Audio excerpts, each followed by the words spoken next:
My name is Ralf Kebekus. I work for the Schnöring company in Scharlsmühle. Schnöring is a member of the Calibre group.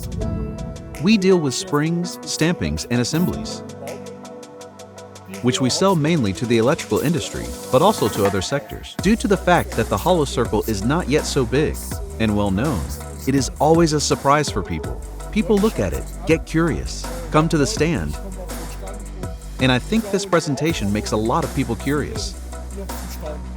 The holograms are an innovative eye-catcher for us. They show our small products in a good magnification, three-dimensionally.